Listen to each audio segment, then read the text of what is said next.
आज ही Doubtnut app download करें। Doubtnut पर होगा अब आपके सभी मैथ्स, केमिस्ट्री, फिजिक्स और बायोलॉजी डाउट्स का सफाया। बस अपने क्वेश्चन की फोटो खींचो, उसे क्रॉप करो और तुरंत वीडियो सोल्यूशन पाओ। Download now. हमसे पूछा गया है कि अगर हमारी पल्मोनरी कैविटी के अंदर का प्रेशर हमारे एटमॉस्फेरिक प्रेशर से हायर है, ज़्यादा है, तो दिए गए ऑप्शंस में से कौन सा इवेंट अकर करेगा। पल्मोनरी कैविटी से हमारा मतलब है हमारी लंग्स की कैविटी, तो लंग्स के अंदर की प्रेशर की हम बात कर रहे हैं। तो यहाँ पर अपने रेस्पिरेटरी सिस्टम की फंक्शनिंग या ब्रीदिंग को हम डिस्कस कर रहे हैं। ब्रीदिंग को अगर हम साइंटिफिक टर्म्स में बोलें तो इसको पल्मोनरी वेंटिलेशन भी कहा जाता है। और मेनली दो स्टेप्स में हम अपनी ब्रीदिंग या वेंटिलेशन की प्रोसेस को डिवाइड कर सकते हैं। एक हो जाता है इंस्पिरेशन। इंस्पिरेशन मतलब जब हम एयर को ब्रीद इन कर रहे हैं या एटमॉस्फेरिक एयर को अपनी लंग्स के अंदर ले रहे हैं, इनहेल कर रहे हैं। जबकि दूसरा स्टेप होता है एक्सपिरेशन, जिसमें गैसेस एक्सचेंज कर लेने के बाद हम एटमॉस्फेरिक एयर को वापस बाहर एटमॉस्फेयर में छोड़ देते हैं, एक्सपेल कर देते हैं।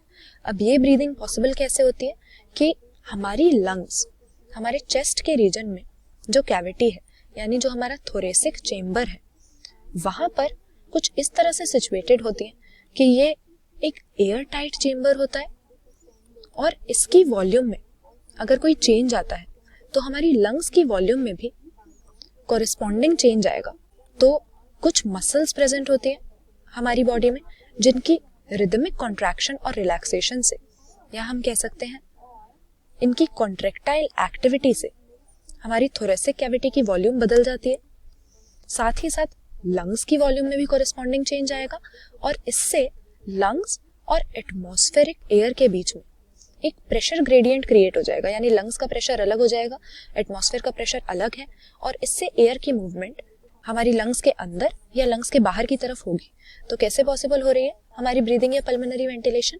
हमारी लंग्स और एटमॉस्फेरिक एयर के बीच में प्रेशर ग्रेडियंट क्रिएट होने की वजह से। तो अगर हम दोनों स्टेप्स को देखें, इंस्पिरेशन और एक्सपिरेशन को, तो इंस्पिरेशन के केस में क्या होता है कि थोरेसिक कैविटी की वॉल्यूम इंक्रीज हो जाती है, लंग्स की वॉल्यूम भी साथ ही साथ इंक्रीज हो जाती है और लंग्स में प्रेशर नेगेटिव हो जाता है, यानी एटमॉस्फेरिक प्रेशर से लंग्स का प्रेशर कम होता है, इसीलिए एयर हमारी लंग्स के अंदर मूव करती है और इंस्पिरेशन हो जाती है।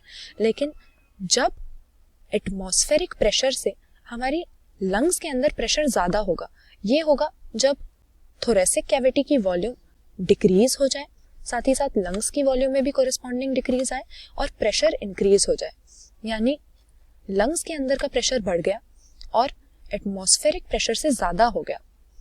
तो एयर हमारे लंग्स के अंदर जो प्रेजेंट है उसको हम ब्रीद आउट करते हैं, एक्सपिरेशन हो जाती है या वो एक्सपेल कर दी जाती है।